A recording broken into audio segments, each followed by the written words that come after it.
Honorable Chairperson, respected audience, Assalamu alaikum. I am truly honored to be here today speaking in front of so many beautiful minds who are doing incredible work in cancer care. My name is Ahasan. I am co-founder of Medistack and also lead DevOps engineer at NextGen Cloud, London, UK. Today, I will take you on a very short journey to explore how artificial intelligence is moving cancer care from the research lab all the way to patient's bedside. With me today is my friend and another co-founder of Medistack, Shaed. Both of us are engineers by profession. We spend our days building large-scale AI and cloud infrastructure, working with some of the world's fastest and latest NVIDIA GPUs and helping create AI models for many different industries.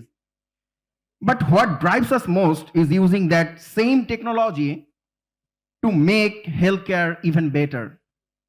That's exactly why we built Medistack, a platform born from our passion to bring technology and empathy together.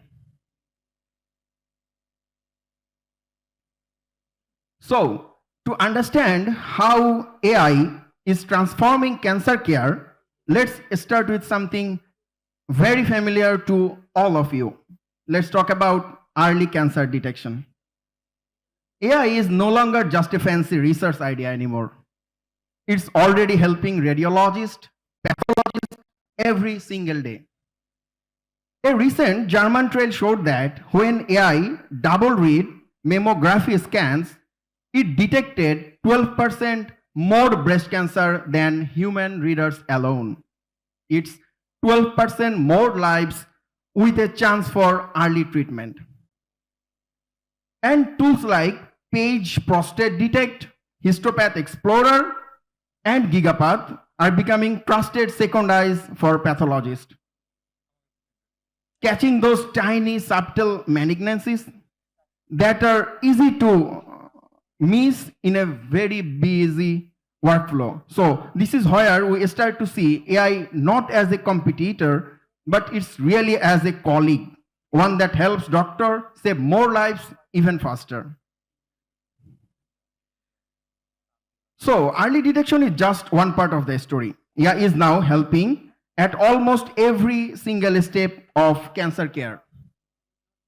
Today, AI systems can connect imaging, pathology, genomics, and patient history, bringing everything together into one clear diagnostic view. Platforms like AlphaFold 3 are predicting how proteins fold and how drugs might bind, speeding up the science behind all the new therapies. Systems like IBM Watson for oncology is already being used in hospitals to support oncologists with real-time evidence-based treatment suggestion. AI also improving precision. The CAPI model, which combines pathologist insight with AI scoring, can even better predict the risk of cancer recurrence, even when traditional biomarkers don't. Even research powerhouses like Harvard University are developing ChatGPT-like foundational model that can handle multiple diagnostic and prognostic tasks across different cancer types. So when we say AI is everywhere, we really mean it. It's quietly working behind the scenes in labs, in clinics, in hospitals, helping doctors make faster, smarter, and more confident decisions. So once cancer is detected early, the next big question is, what's the right treatment for that specific patient? This is where AI truly shines. It can combine genomic data, pathology, imaging, clinical history, and turn that complexity into clear, personalized treatment guidance. For example, AI can identify rare mutations and match them to the drugs most likely to work. It can predict how a patient might respond to certain immunotherapies and even suggest the best combination of treatments based on the tumor's own microenvironment.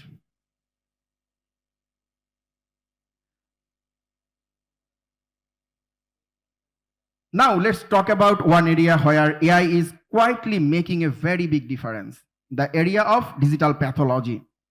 Pathology is the heart of diagnosis, you all know, but it's also where interpretation can vary from person to person.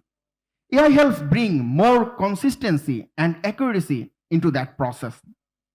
It provides objective scoring for markers like HER2, Ki67, removing the subjectivity that often comes with visual interpretation. And beyond diagnosis, AI delivers prognostic insights, predicting recurrence risk and helping doctors decide how aggressive treatment should be from the very beginning. So, in short, AI in pathology doesn't replace human expertise. It strengthens it, gives doctor more confidence in their decision. And with that, I would like to invite Shaed to take you through the next chapter, how AI is transforming drug discovery and treatment design. Thank you for your attention.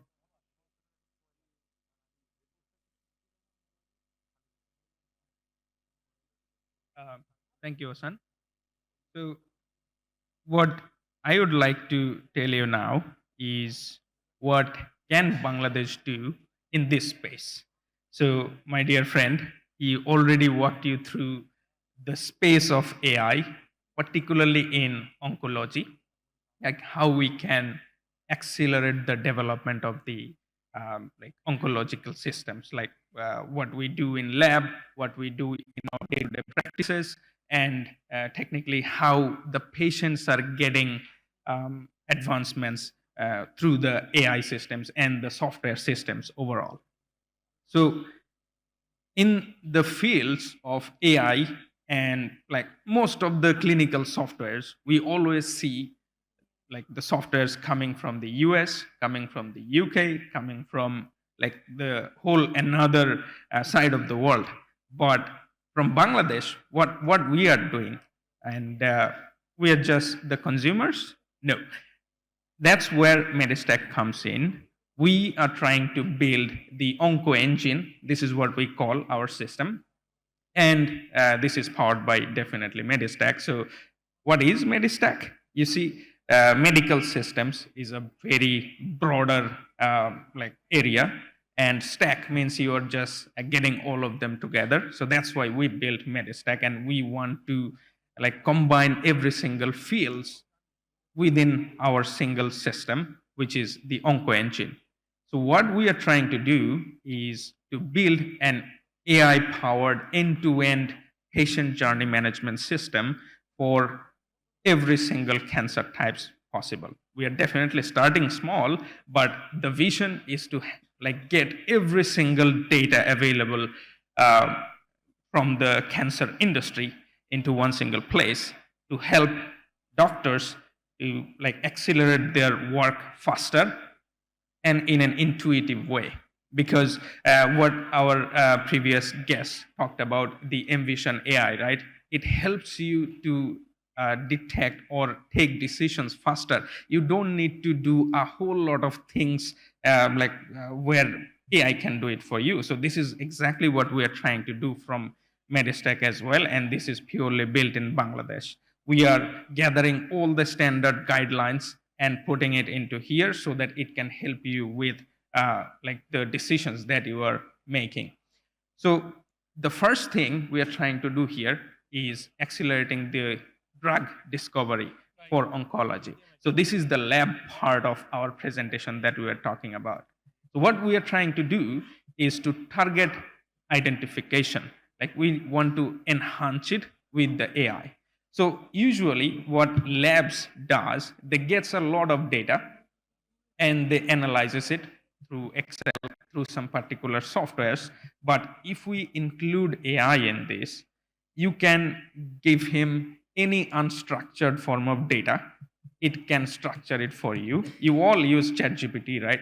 So ChatGPT is one of the examples. Gemini from Google. This is a large language model which understands human context, right?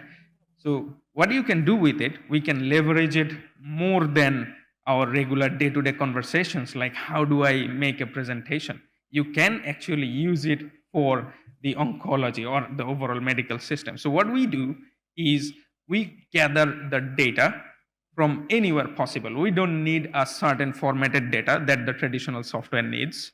We just need data. It doesn't mean how is the format, like is it Excel, is it CSV, like how many columns it has, we don't care. We just need the data with a proper labeling. If the labeling is not there, we use the AI to generate the labels as well.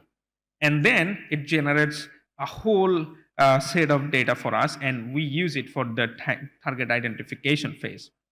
And then we can feed it to the molecule generation system, where it can generate hundreds of thousands of combinations for you based on that data.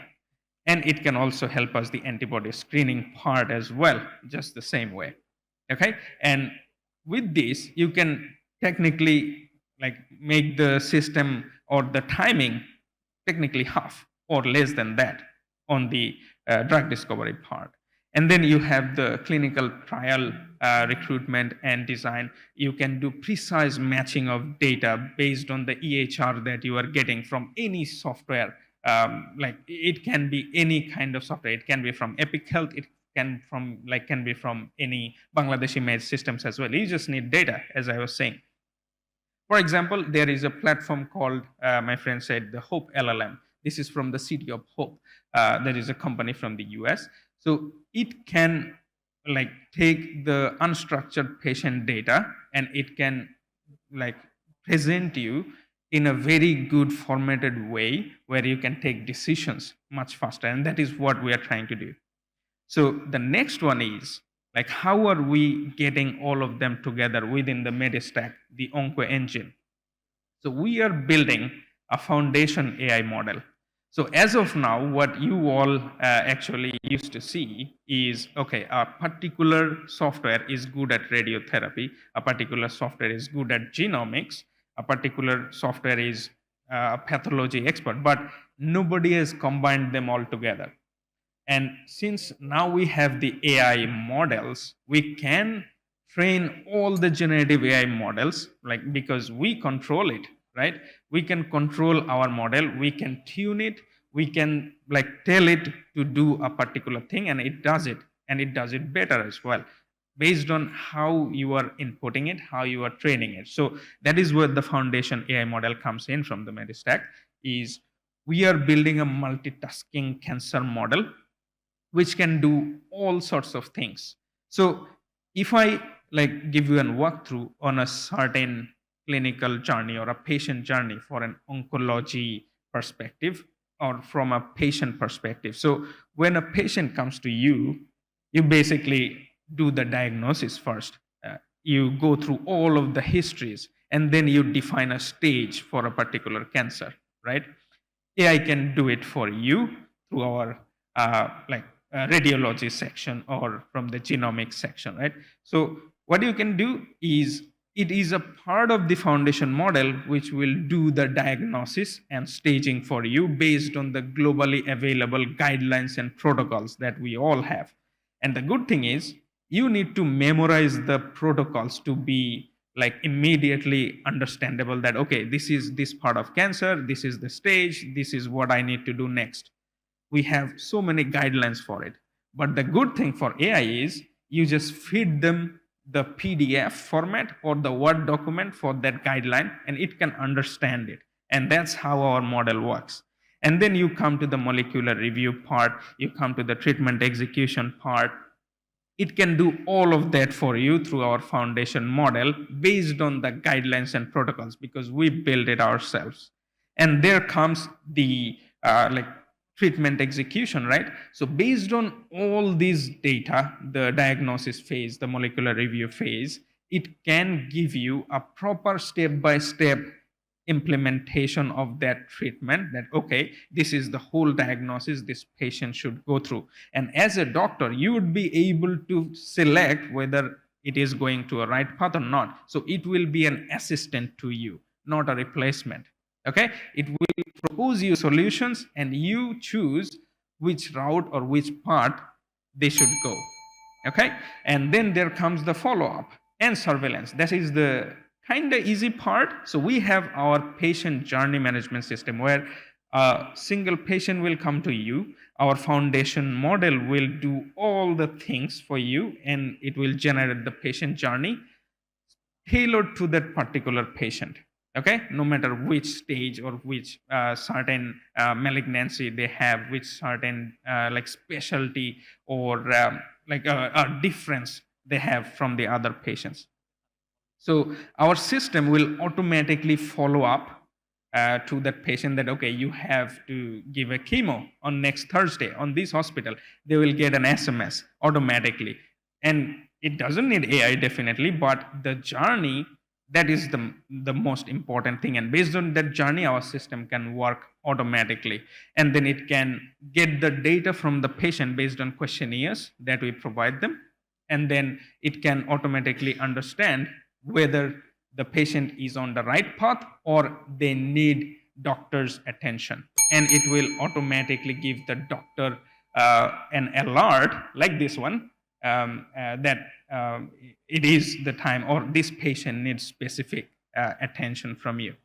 So the challenges that we are facing and we will face in the next 5 to 10 years are these, because AI is a new thing in medical sector, like with the boom of the generative AI, it is like growing and not like hugely. So what happens is there is no clear regulations from the FDA, for example. We, like certain countries have the regulatory things, but not in Bangladesh, right? And Bangladesh's perspective is very different. So we are trying to do all these like fight with all the regulatory changes. The ethical thing is very important. Like you have to be very transparent with your data, and we need to validate the data, because in Bangladesh, different region has different types of cancers, for example, and like different areas have different variations or variants of it. So that's where the validation comes in. We need all of you to come together and give us the validation for our data. So this is a collaborative effort. We cannot do it alone. So yeah, we definitely need all of your help here when we go to the next phase. So yep, that is pretty much it. I was very much like interested to do an poll with all of you, like which are the softwares you want to use for AI-based oncology research. But yeah, maybe we'll do that in a next session. But thanks to all of you for giving us the chance to talk in front of you and listening to our talks. And thank you so much. Thank you, Mr. Ahsan and Mr. Shahed.